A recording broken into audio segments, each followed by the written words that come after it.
আসসালামু আলাইকুম প্রিয় দর্শক, আজকের পর্বে করে দেখাবো দারুণ মজার একটা রেসিপি। আজকে আমি করে দেখাবো দুধ সিমাই। তো সেমাইটা ভেজে নিয়ে কিভাবে বেশি দুধের মধ্যে দুধটা ঘন করে সেমাই রান্না করতে হয় পারফেক্ট একটা রেসিপি করে দেখাবো। আর এই সেমাইটা খেতে খুবই মজা এবং সুস্বাদু। আশা করছি আজকের রেসিপিও আপনাদের অনেক বেশি ভালো লাগবে। তো এখানে আমি 1 কেজির মতো দুধ নিয়েছি। তো দুধটা এখানে আমি জাল দিয়ে নিচ্ছি। তো এখানে একটা কথা, যদি আপনারা ফ্রিজে রেখে দুধটা জাল দিয়ে দেন, তো সেক্ষেত্রে যে পরিমাণে আপনারা দুধটা নেবেন তার হাফ পরিমাণ এখানে পানি দিতে হবে। তাছাড়া কিন্তু চুলাতে যখন দুধটা আপনারা জাল দিতে যাবেন লেগে আসবে।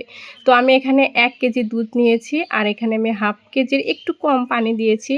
আর পানি দিয়ে এভাবে নেড়ে দিচ্ছি, তাহলে দুধটা পুড়ে যাওয়া বা লেগে যাওয়ার ভয় থাকে না। তো এখন কিন্তু দুধটা আমি আস্তে আস্তে চুলায় জাল দিয়ে একদম ঘন করে নিচ্ছি।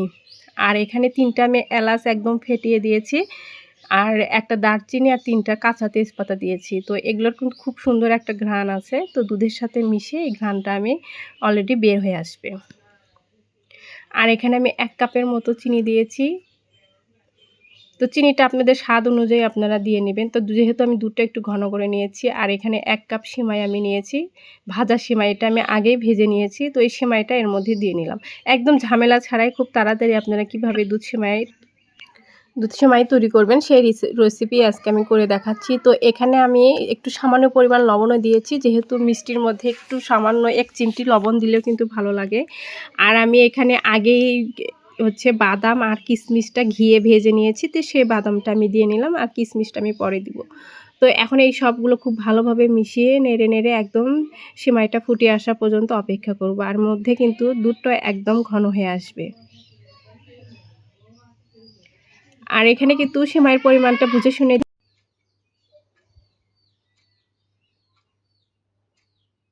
তো সেমাইটা কিন্তু এর মধ্যে আমার ফুটে উঠেছে, আর দুধটা কিন্তু ঘন হয়ে গেছে। একদম 1 লিটার দুধ ঘন হয়ে একদম কমে গেছে।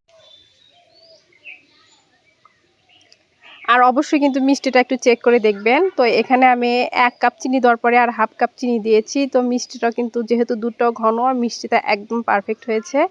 তো এখন আমি যে মশলাগুলো এখানে দিয়েছি সেই মশলা এখান থেকে তুলে ফেলবো, কারণ এটা পরিবেশনের সময় কারো পাতে গেলে দেখতে খারাপ লাগে। তো অবশ্যই কিন্তু হওয়ার আগে এভাবে মশলাগুলো সব ফেলে দিবেন। আর এই দুধ সিমাই রান্নার ক্ষেত্রে একদম ঘন করবেন না, যেন দুধটা বেশি পরিমাণে থাকে, আর সিমাইয়ের পরিমাণ যেন কম থাকে। একদম আমি যেভাবে রান্না করেছি এরকম যেন দেখেন, দুধ আর সিমাইটা অনেকটাই কিন্তু পাতলা হয়ে আছে, কারণ এটা ঠান্ডা হয়ে গেলে অনেকটাই জমে যাবে, তখন কিন্তু পরিবেশন করতে অসুবিধা হবে। তো এখন ওপর থেকে কিছু আমি কিশমিশ ঘি দিয়ে ভেজে রেখেছি, সেইটা দিয়ে আমি সুন্দর করে সাজিয়ে রাখছি। তো আশা করছি ভালো লেগেছে। সবাইকে ধন্যবাদ। আল্লাহ হাফেজ।